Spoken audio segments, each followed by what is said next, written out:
इतने अमीर कैसे बने। तो उन्होंने अपने सबसे रीसेंट लेटर्स में जो वो शेयर होल्डर्स को लिखते हैं 2023 का लेटर, उसमें उन्होंने अपनी पूरी परफॉर्मेंस दी है फ्रॉम द ईयर 1964। ये जो 65 लिखा है वो एक्चुअली 64 से 65 है। तो on the left hand side क्या दिया है हमको, हर साल का रेट ऑफ रिटर्न, कि पहले साल में रिटर्न कितना, दूसरे में कितना, तीसरे में कितना। और यहाँ पे राइट हैंड साइड पे क्या दिया है, annual percentage change. Annual percentage change in what, market value of Berkshire. तो ध्यान से देखिए, वॉरेन बफेट सर ने जितना भी पैसा कमाया सब बर्कशायर नाम के स्टॉक में ही है। बर्कशायर नाम का स्टॉक जितना परसेंट हर साल बढ़ा और गिरा, उतना ही पैसा वॉरेन बफेट सर ने कमाया, क्योंकि उनका 99.99% पैसा बर्कशायर में है। तो क्या पता लगता है, पहले साल इन्वेस्टिंग के दुनिया के भगवान वॉरेन बफेट, उनका पोर्टफोलियो का रिटर्न, पहले साल इन्वेस्टिंग के दुनिया के भगवान, उनका रिटर्न बेसिकली कितना है 1965 में 49.5%। मतलब अगर आपको भी वॉरेन बफेट जितना अमीर बनना है, अगर आपको भी वॉरेन बफेट जितना अमीर बनना है, तो आपके साल का रेट ऑफ रिटर्न कितना होना चाहिए, 49.5% पहले साल का रिटर्न। फिर दूसरे साल का रिटर्न कितना, एक बार बता दीजिए। दूसरे साल का रिटर्न है -3.4, मतलब पैसा क्या हो गया, कम हो गया। तो क्या वॉरेन बफेट सर ने इन्वेस्टमेंट करना बंद कर दिया, नहीं। उन्होंने बोला stock markets are profitable only because they are uncertain, ये ऊपर नीचे तो करता रहेगा। फिर अगले साल 13, 77, 19, फिर -4.6। क्या सीखने को मिल रहा है इससे, कि इन्वेस्टिंग की दुनिया के भगवान वॉरेन बफेट भी बीच बीच में ऊपर नीचे होते रहते हैं। फिर उसके बाद 88.1, -2.5, -48.7। ये बहुत बड़ी चीज है। इससे आपको क्या समझ पड़ता है कि इन्वेस्टिंग के दुनिया के भगवान वॉरेन बफेट, उनका पोर्टफोलियो भी 50% नीचे था। फिर 50% इन्वेस्टमेंट दिखने के बाद वो अपने बार बार लेटर्स में लिखते हैं that if you can't see your portfolio going down by 50% without a heart attack, stock market is not the right place for you. आप में से जितने भी लोग आज स्टॉक मार्केट में इन्वेस्ट कर रहे हैं, उनको ये क्लियर होना चाहिए that if you can't see your portfolio going down by 50% without a heart attack, stock market is not the right place for you. फिर उन्होंने ये बताया कि अगर कोई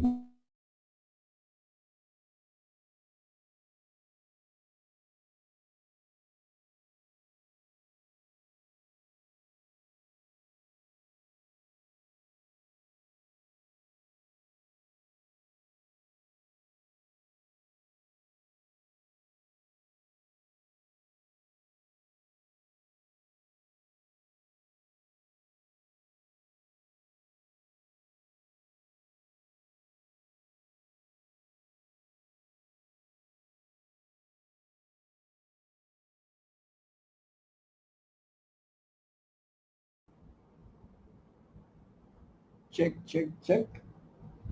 I think I am back in the session.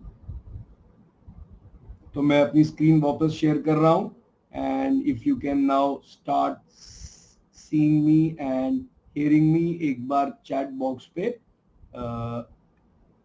Yes कर दीजिए, so that I know that everybody is with me right now. Alright, तो हम ये बोल रहे थे कि बेसिकली अगर हमने ये देखा कि अगर पोर्टफोलियो 50% नीचे गिरे तो भी हमको वो बर्दाश्त करना पड़ेगा। फिर वॉरेन बफेट सर ने ये दिखाया कि अगर कोई उनके साथ इन्वेस्ट कर रहा होता, इसके बावजूद कभी पैसा बढ़ता कभी गिरता, लेकिन उनके साथ अगर वो इन्वेस्ट करके बैठा होता तो उसका ओवरऑल गेन इतने सालों में कितना होता, एक बार पढ़ लीजिए, सब लोग पढ़िए, पढ़ने में तो अच्छा ही लगता है ये number. Overall gain from 1964 till today, the overall gain would have been 4.3 million%, मतलब 43,84,000%। जब मैंने पहली बार ये पढ़ा तो मेरे मुंह से निकल गया, तो एक्स्ट्रॉर्डनरी है। तो उन्होंने अपने लेटर्स में समझाया ये कोई बड़ी बात नहीं है 43,84,000। मैंने बोला लेकिन दिख रहा है 43,84,000 बड़ी बात है। उन्होंने बोला बिल्कुल नहीं, ये कितना मामूली है ये समझने के लिए आपको मेरा सालाना रिटर्न देखना चाहिए, कंपाउंडेड एनुअल गेन रिटर्न देखना चाहिए। मेरा सालाना return, yearly return to make 43,84,000% कितना है, 19.8%। Financial literacy lesson number 1, financial literacy lesson number 1। वो बेसिकली ये बता रहे हैं कि अगर किसी ने मेरे साथ इन्वेस्ट किया होता और उसका साल का रिटर्न अगर आप देखते, तो again I think there is some problem with the audio and video. I am not sure if everyone is able to see me. I can't see my screen right now.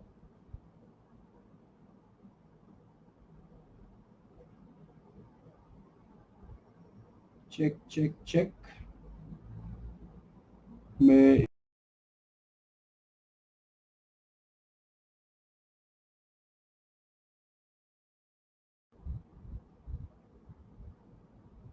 so sorry again. I think there is some problem with the webinar jam. I should be back in the session now and we will continue from there.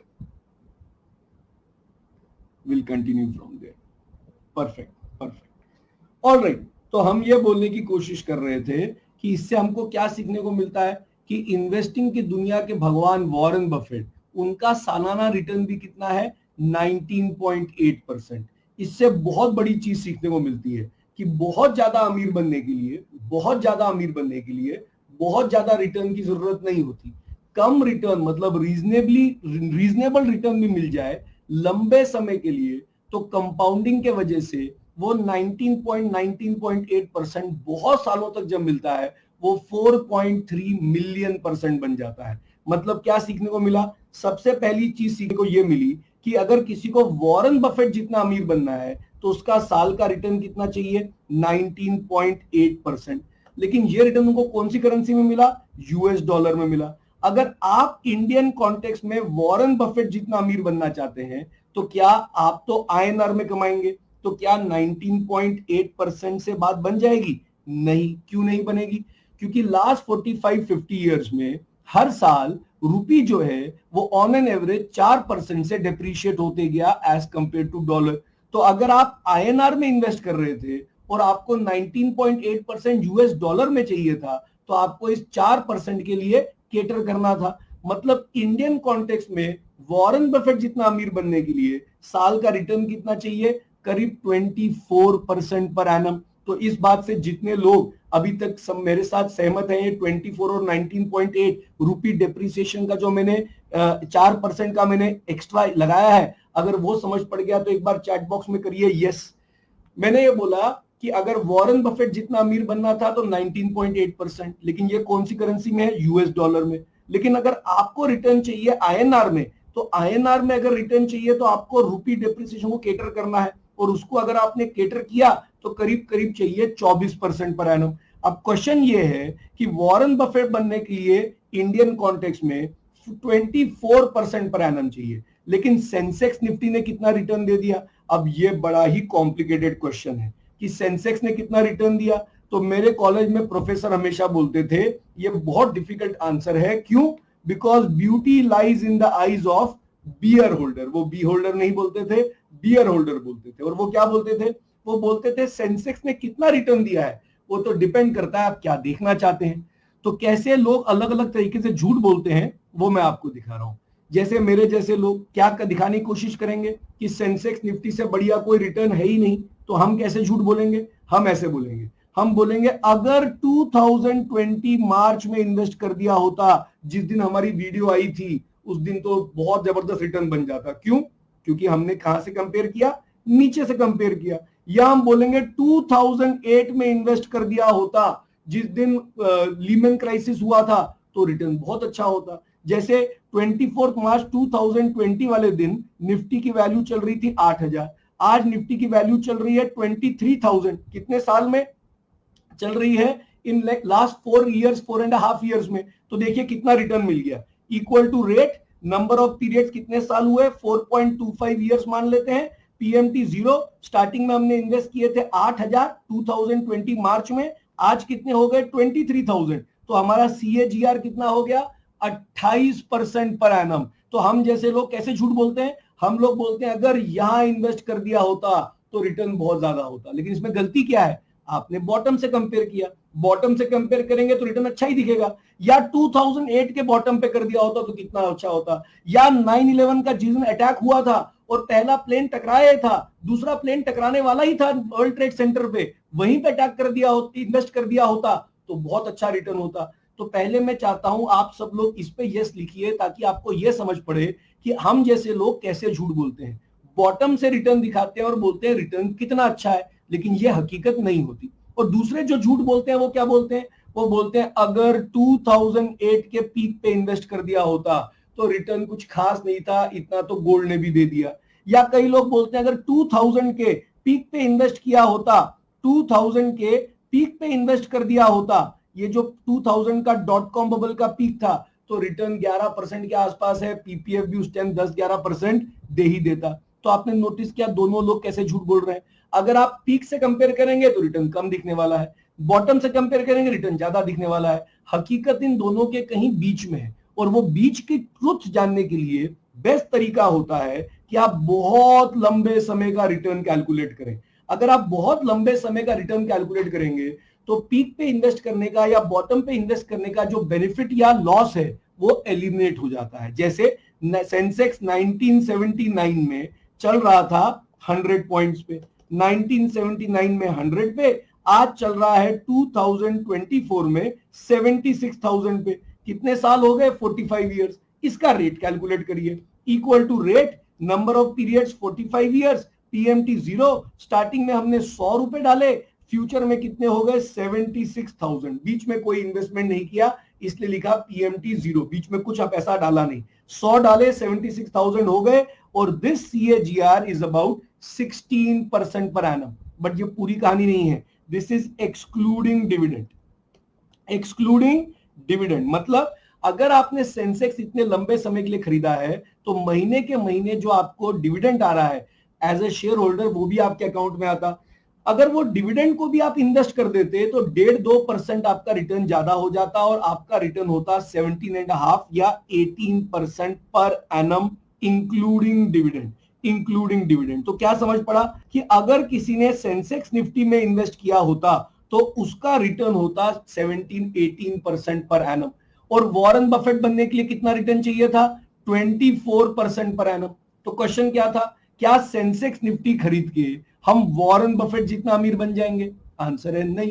Sensex Nifty खरीद के हम Warren Buffett जितना अमीर नहीं बन सकते, क्योंकि Warren Buffett जितना अमीर बनने के लिए रिटर्न चाहिए था 24 और आपको सेंसेक्स निफ्टी में मिला 18, और आप 6% से हर साल पीछे रह गए। 1-2 साल में फर्क नहीं पड़ता, बट 6% अगर आप पीछे रह गए for a very long period of time तो आपके और वॉरेन बफेट में बहुत बड़ा गैप क्रिएट हो जाएगा। जैसे उनके पास होंगे 130 बिलियन डॉलर्स, आपके पास रह जाएंगे शायद 1 बिलियन डॉलर्स, लेकिन आपके और वॉरेन बफेट में गैप तो जबरदस्त क्रिएट हो जाएगा। लेकिन ये तो समझ पड़ गया कि सेंसेक्स निफ्टी खरीद के हम वॉरेन बफेट जितना अमीर नहीं बन सकते। लेकिन अगला क्वेश्चन जो मैं आपसे पूछ रहा हूं उसको ध्यान से सुन के यस या नो में चैट बॉक्स पे आंसर करिए। क्वेश्चन ये है कि सेंसेक्स निफ्टी खरीद के हम वॉरेन बफेट जितना अमीर नहीं बन सकते, वो तो दिख रहा है, लेकिन सेंसेक्स निफ्टी खरीद के अगर मेरी और आपकी वेल्थ, मेरी और आपकी पूरी नेटवर्थ, मेरी और आपकी पूरी की पूरी सेविंग्स, मेरी और आपकी पूरी वेल्थ अगर 18% पर एनम पे कंपाउंड होते जाए तो हम वॉरेन बफेट जितना अमीर नहीं बन सकते, लेकिन क्या मैं और आप अमीर बन सकते हैं? चैट बॉक्स पे लिखिए यस या नो। मैं रिपीट कर रहा हूं, सेंसेक्स निफ्टी खरीद के अगर मेरी और आपकी वेल्थ, मेरी और आपकी नेटवर्थ, मेरी और आपकी सेविंग्स अगर 18% पर एनम पे बढ़ते ही जाए तो मैं और आप वॉरेन बफेट जितना अमीर नहीं बन सकते, लेकिन क्या मैं और आप अमीर बन सकते हैं? Answer is absolutely yes. और कितना अमीर बन सकते हैं वो अभी मैं कैलकुलेशन के साथ आपको 2 मिनट में दिखाने वाला हूं। But before I show you that calculation, सबसे पहले इस क्वेश्चन नंबर 3 को आंसर कर देते हैं, क्योंकि आज जब आप घर जाएंगे तो आपके घर वाले क्या बोलेंगे? आप घर वालों को बताएंगे अरे वो वरुण नाम के एक बंदे का सेशन किया था, वो बता रहा था कि सेंसेक्स निफ्टी में इन्वेस्ट करो पैसा बन जाता है, और हिस्टोरिकल डेटा भी बताएंगे। तो आपके घर वाले क्या बोलेंगे? आपके घर वाले बोलेंगे what is the guarantee that these kind of returns will be seen in future. पास में रिटर्न मिला है वरुण, वो तो सही बता रहा है, उसमें तो कोई डाउट नहीं है, वो तो झूठ नहीं बोल रहा है, वो तो दिख ही रहा है कि डेटा इतना है, लेकिन आगे भी ऐसा रिटर्न मिलता रहेगा उसकी क्या गारंटी है? तो अपने घर वालों को ये छोटा सा एग्जाम्पल दीजिएगा और समझाइएगा। क्या एग्जाम्पल दीजिएगा? हम जैसे लोग जो स्टॉक मार्केट में इन्वेस्ट नहीं करते क्योंकि हमको लगता है मार्केट बहुत रिस्की है, तो हम अपना पैसा कहां डाल देते हैं? बैंक जैसी जगह पे डाल देते हैं, क्योंकि बैंक हमको क्या लगता है? Relatively safe. आज जब आप बैंक में एफडी करते हैं तो आपको बैंक में क्या रेट ऑफ रिटर्न मिलता है? चैट बॉक्स पे मेरे को बता दीजिए एक बार। बैंक में जब आप एफडी करते हैं क्योंकि आपको लगा मार्केट तो रिस्की है, तो आपने पैसा सेफ जगह पे पार्क करने की कोशिश करी बैंक में, तो बैंक में क्या रेट ऑफ रिटर्न मिल जाएगा हमको? बैंक में हमको आजकल क्या मिल जाएगा? 7-8%। तो आपने कभी सोचा कि आप जब अपना पैसा बैंक को देते हैं तो बैंक आपको उसके ऊपर साल का 7-8% दे कैसे देता है?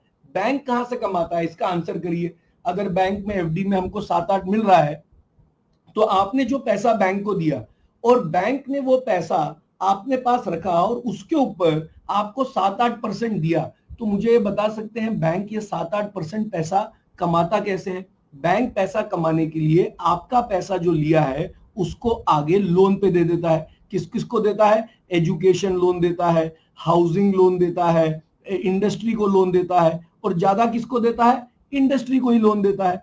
इंडस्ट्री को मतलब किस किस को लोन देता है? रिलायंस के पास, मुकेश अंबानी के पास बहुत जबरदस्त लोन है, टाटा ग्रुप के पास बहुत जबरदस्त लोन है, भारती एयरटेल सुनील मित्तल के पास बहुत जबरदस्त लोन है, अदानी ग्रुप बहुत जबरदस्त लोन है। फिर आपने बोला इन सबका नाम लिख रहे हो तो उन दो का नाम भी लिख लो, विच इज विजय माल्या के पास भी बहुत लोन था और नीरव मोदी के पास भी बहुत लोन था। और जैसे ही आप ये दो नाम देखते हैं घबरा जाते हैं, आप बोलते हैं यही तो प्रॉब्लम है, हम लोग वरुण के बोलने पे इन्वेस्ट करेंगे, ये विजय माल्या नीरव मोदी जैसा केस होगा, ये तो निकल जाएंगे, हमारा पैसा डूब जाएगा। तो ध्यान से सुनिए, आपको यही डर है ना कि आप जब सेंसेक्स निफ्टी में इन्वेस्ट करेंगे, अगर ये कंपनीज बैंकरप्ट हो गई तो क्या होगा? तो अज्यूम करिए कि आज आपने मेरे बोलने पे सेंसेक्स निफ्टी में इन्वेस्ट किया और जैसे ही इन्वेस्ट किया ये टॉप 30 टॉप 50 कंपनी सारी कंपनीज एक रात में बैंकरप्ट हो गई। क्या रियल लाइफ में ऐसा हो सकता है? नहीं, बट थ्योरेटिकली अज्यूम करिए सारी कंपनीज एक रात में ही 50 की 50 बैंकरप्ट हो गई, तो आपका पैसा जीरो हो गया। आप मेरे पास आए, आपने मेरे को बोला वरुण यार क्या हो गया है, तो मैं तो क्या बोल के निकल जाऊंगा? मैं तो बोलूंगा sir stock markets are subject to market risk. तो आपने बोला यार ये बातें तो मेरे को भी पता है, लेकिन पैसा तो जीरो हो गया ना, इससे अच्छा तो बैंक में रख लेते। तो मैंने बोला नहीं नहीं नहीं नहीं सर, अगर सेंसेक्स निफ्टी जीरो हुआ तो आपने जो पैसा बैंक में रखा है वो भी गया, वो भी खत्म। तो आपने बोला कैसे? तो मैंने बोला अगर सेंसेक्स निफ्टी जीरो हुआ तो मतलब टॉप 30 टॉप 50 कंपनीज कोलैप्स हो गई। आपने बोला हाँ। तो बैंक ने पैसा दिया किसको हुआ था? इन्हीं को तो दिया हुआ था। मैं बहुत बड़ी बात बोल रहा हूं, आपका पैसा बैंक में तब तक ही सेफ है जब तक इंडस्ट्री का रिटर्न, हमारा सबका पैसा बैंक में तब तक ही सेफ है जब तक इंडस्ट्री का रिटर्न बैंक के रेट से क्या है? ज्यादा। अगर इंडस्ट्री कोलैप्स हुई तो बैंक ने इंडस्ट्री को ही पैसा दिया है, और अगर इंडस्ट्री गई तो बैंक भी गए, बैंक में भी आपका पैसा सेफ नहीं है। अगली बार आपका कोई भी रिश्तेदार बोले कि बैंक सेफ है, तो आपके मुंह से क्या निकलना चाहिए? कि बैंक तब तक ही सेफ है जब तक इंडस्ट्री का रिटर्न, मतलब सेंसेक्स निफ्टी का रिटर्न बैंक के रेट से क्या है? ज्यादा। अगर सेंसेक्स निफ्टी गए तो बैंक में जो पैसा पड़ा है वो भी गए। अब ये सब सुन के आपके दिमाग में ये आना चाहिए कि चलो ये सब तो बात समझ पड़ रही है, बट इसको हम रियल लाइफ में इंप्लीमेंट कैसे करें, फाइनेंशियल प्लान कैसे बनाएं? तो फाइनेंशियल प्लानिंग का सबसे बड़ा काम जो हमने अभी तक कंट्री में किया वो बीएसएफ के साथ किया, डायरेक्टर जनरल के शर्मा सर के अंडर। डायरेक्टर जनरल के शर्मा सर के अंडर 2016 से 2018 हमने 2 साल सर ने हमको एक्सेस दिया पूरे बीएसएफ का, 2.5 लाख जवान और ऑफिसर्स का एक्सेस दिया। हर बॉर्डर फ्रंटियर पे गए, हर जगह हमने सेशंस किए, सैटेलाइट टेलीविजन के थ्रू सेशंस किए, और 2.5 लाख लोगों पे पहुंचने के बाद ऑफिशियल डेटा ये कहता है कि 60,000 जवान और ऑफिसर्स ने अपना रिटायरमेंट के लिए सेंसेक्स और निफ्टी में इन्वेस्ट करना चालू कर दिया। जब ये सक्सेसफुल हुआ यहाँ पे, तो हमको बाकी पैरामिलिट्री फोर्सेस के डायरेक्टर जनरल्स को सेशन देने के लिए बुलाया गया कि सीआरपीएफ, सीआईएसएफ के डायरेक्टर जनरल, आईटीबीपी, एनएसजी, इन सब के डायरेक्टर जनरल्स को बुलाया गया और बोला गया कि जो बीएसएफ ने किया वो आप अपने पैरामिलिट्री फोर्सेस में कैसे कर सकते हैं। जब वहां सक्सेसफुल हुआ तो हमको इंडियन आर्मी ने बुलाया। इंडियन आर्मी ने हमको बुलाया और बोला कि हमारे लोगों को रिटायरमेंट पे कॉर्पस मिलता है, उस कॉर्पस को वो कैसे मैनेज करें ताकि महीने के महीने पैसा भी आते रहे, ग्रो भी करते रहे। जब वहां सक्सेसफुल हुआ तो हमको इंडियन एयरफोर्स ने बुलाया और इंडियन एयरफोर्स ने बुला के बोला कि हमारे लोग भी जो रिटायर होते हैं उनको पैसा मिलता है, उनको कैसे बेसिकली पैसा मैनेज करना है वो बताओ। और ये हमने जो काम किया डायरेक्टर जनरल के शर्मा सर की वजह से, इसके लिए हमको एक किताब में कवर किया गया है जिसका नाम है हीरोज अमंग्स अस। ये डॉक्टर अमित नागपाल की किताब है कि हमने कैसे आर्म फोर्सेस में फाइनेंशियल लिटरेसी स्प्रेड करी, उसमें हमको भी फीचर किया हुआ है। लेकिन हमने ऐसा क्या किया कि 2.5 लाख में से 60,000 जवान और ऑफिसर्स ने एसआईपी करना चालू कर दिया। उसके कुछ एग्जांपल्स मैं आपके साथ दे रहा हूं, आपके साथ शेयर कर रहा हूं। एक्सेल पे जाते हैं, सब लोग अपने अपने एज के हिसाब से ये प्लान सुनना स्टार्ट करेंगे। सबसे पहले उन लोगों के लिए करते हैं जो इस टाइम पे सेशन में है और उनकी एज 15 से लेके 25 तक है। 15 से लेके जो 25 साल की एज ब्रैकेट में है, एक बार चैट बॉक्स पे कर दीजिए यस। या जिनके बच्चे 15 से 25 साल में हैं और वो घर जाके अपने बच्चों को बताने वाले हैं कि कैसे इन्वेस्ट करने वाले हैं, वो भी कर दीजिए चैट बॉक्स में यस। तो मुझे बताइए 15 से लेके 25 साल में जितने भी लोग एज ब्रैकेट में हैं, एक बार चैट बॉक्स में क्या करिए यस। तो अब हम उनके लिए कुछ प्लान बनाना स्टार्ट करते हैं। कैसे बनाएंगे प्लान? तो मैं बहुत यंग बच्चों से मिलता हूं, तो बहुत यंग बच्चे मेरे को बोलते हैं वरुण ये तो समझ पड़ रहा है कि इन्वेस्ट करना चाहिए, लेकिन ये बता कितने से स्टार्ट करना है। तो मैं कई 20 साल के बच्चों को बोलता हूं 50,000 रुपए से स्टार्ट करना है। और कंडीशन ये है कि ये 50,000 रुपए आप पापा या मम्मी से नहीं ले सकते, ये आपको खुद या तो कमाने हैं या बचाने हैं। तो 20 साल के बच्चे मेरे को बोलते हैं हम कैसे कमाएंगे, हम तो पढ़ाई कर रहे हैं। तो मैं उनको पूछता हूं दिन भर कॉलेज में क्या करते हो? तो सभी लोग बोलते हैं कॉलेज में क्या करते हैं, कुछ नहीं। जब कॉलेज में कुछ नहीं करते तो शाम को कैफे कॉफी डे में जॉब कर लीजिए, बरिस्ता में जॉब कर लीजिए, डोमिनोज में पिज्जा डिलीवरी का काम कर लीजिए, या स्टिचिंग का काम करके अगर स्टिचिंग आती है तो उसको मार्केट में सेल करिए। जो भी आपको टैलेंट आता है, किसी को ट्यूशन पढ़ा दीजिए, लेकिन पैसा 50,000 आप पापा मम्मी से नहीं ले सकते, खुद ही कमाना है या बचाना है। तो हमने सब बच्चों को बोला कि काम चालू करिए और कंट्री और फैमिली के लिए एसेट बन जाइए। कैसे? क्योंकि अगर आप किसी को पिज्जा भी डिलीवर करते हैं तो एक सर्विस प्रोवाइड करते हैं, और अगर आप कंट्री में सर्विस प्रोवाइड करने में मदद करते हैं तो कंट्री की जीडीपी बढ़ाने में मदद करते हैं, और कंट्री की जीडीपी बढ़ती है मतलब आप कंट्री के लिए क्या बन जाते हैं, एसेट। और उससे महीने के महीने जो पैसे मिलते हैं उससे फैमिली के लिए क्या बन जाते हैं, एसेट। आप समझिए अगर किसी 20 साल के बच्चे ने इस सेशन के बाद 50,000 रुपए कमाए या बचाए और इन्वेस्ट कर दिए, किसके लिए? वो आज 20 साल का है तो रिटायरमेंट कब आएगा, 60 में आएगा। 40 साल है अपने रिटायरमेंट को प्लान करने के लिए। अब अगर उसको कुछ नहीं आता तो रिटायरमेंट के लिए ये 50,000 रुपए उसको इन्वेस्ट कर देने चाहिए। कुछ नहीं आता तो कहां करना चाहिए, निफ्टी 50 में। निफ्टी 50 मतलब कौन सी कंपनीज हो गई, इंडिया की पहली 50 कंपनीज। एक और इंडेक्स आता है जिसका नाम है निफ्टी नेक्स्ट 50। नेक्स्ट 50 मतलब ये भी बहुत बड़ी कंपनीज है, बट पहली 50 कंपनी से छोटी। ये इंडिया की 51 से 100 कंपनीज है। अच्छा अब मुझे बताइए, ये जो नेक्स्ट 50 कंपनीज है 51 से 100, ये जो नेक्स्ट 50 कंपनीज है 51 से 100, इनका साइज रिलेटिवली पहली 50 कंपनी से छोटा है।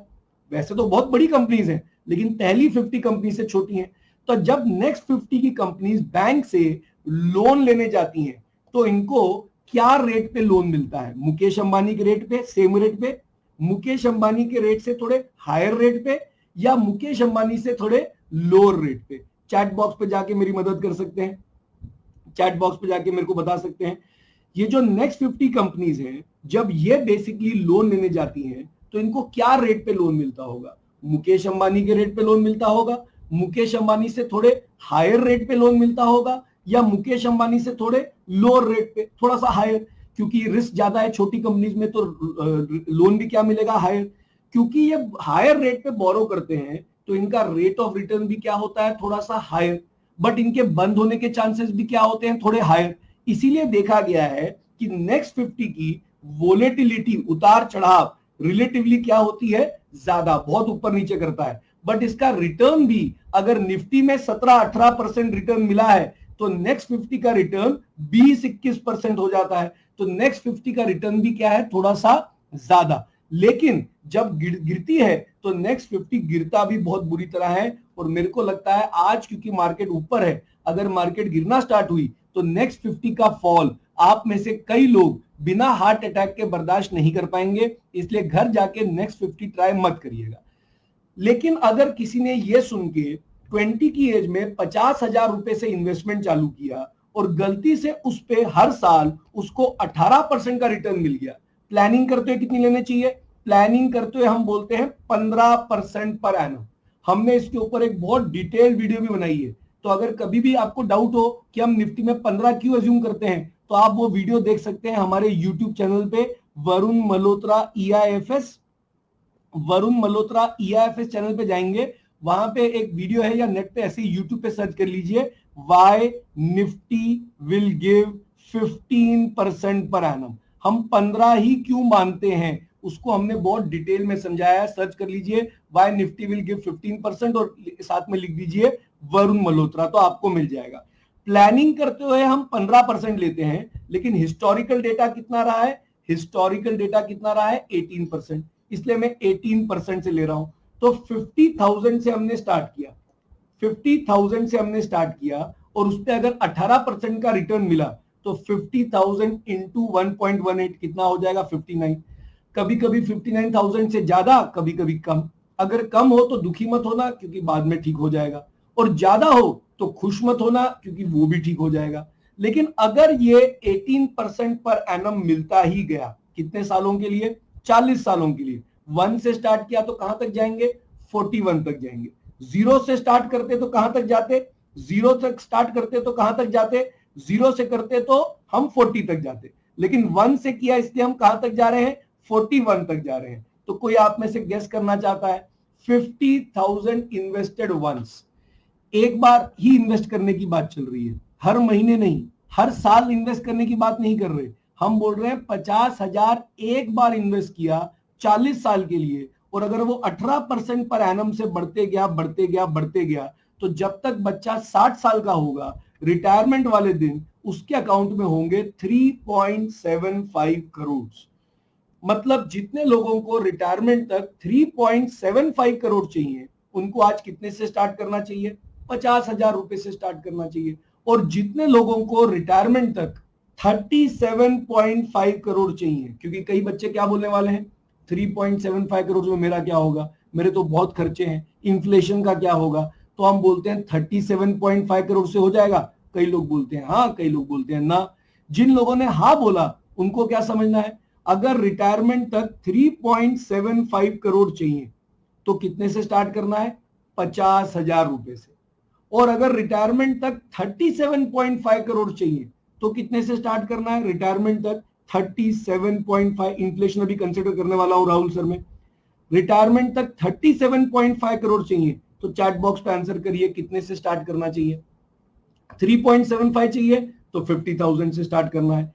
37.5 करोड़ से स्टार्ट करना है तो कितने से स्टार्ट करना चाहिए, बता सकते हैं, 37.5 करोड़ चाहिए तो कितने से स्टार्ट करना है, 10 गुना ज्यादा चाहिए तो 10 गुना ज्यादा से स्टार्ट करना है, मतलब 5 लाख से स्टार्ट करना है। तो मैं तो कई बार कॉलेज के बच्चों को बोलता हूं, लग जाइए पूरा इंजीनियरिंग, पूरा बीकॉम, पूरा अंडर ग्रेजुएशन, जो भी पढ़ाई कर रहे हैं, कॉलेज खत्म होने तक या तो 5 लाख रुपए बचा लेने हैं या 5 लाख रुपए कमा लेने हैं, और उसके बाद इन्वेस्ट करके छोड़ दीजिए, रिटायरमेंट सिक्योर। अब महीने के महीने जो पैसा आएगा उससे गाड़ी खरीदिए, घर खरीदिए, घूमने जाइए, फोन खरीदिए, पूरी दुनिया घूमिए, जो करना है करिए, बट पहले क्या कर लीजिए, अपना रिटायरमेंट सिक्योर कर लीजिए।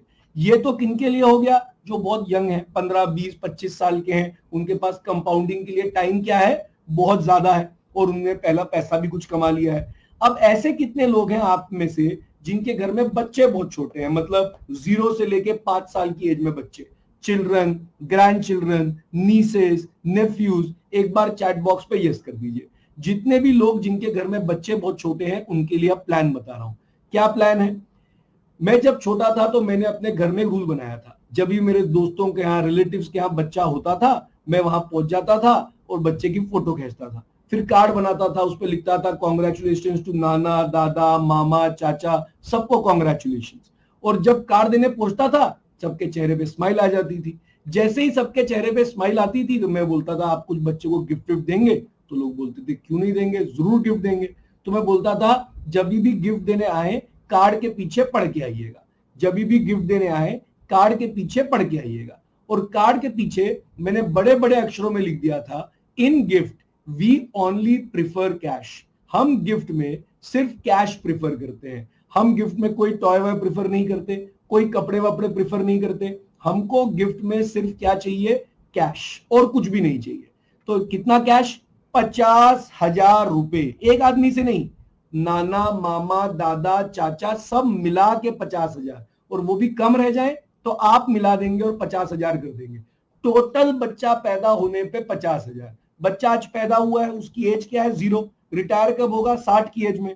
अगर उसके नाम पे हमने 50,000 इन्वेस्ट कर दिए निफ्टी 50 में, और प्लानिंग करते हो तो 15, लेकिन हिस्टोरिकल डेटा 18 है इसलिए मैं 18 ले रहा हूं, और इस पे 18% का पर एनम कंपाउंडेड इंटरेस्ट मिलते गया, तो कितना पैसा बन जाएगा देखना चाहते हैं? 50,000 इंटू 1.18, और ऐसे 18 करके इस बार कितने साल? 60 ईयर्स के लिए। 1 से स्टार्ट किया तो कहां तक जाऊंगा? 61 तक जाऊंगा। तो कोई आप में से गेस करना चाहता है?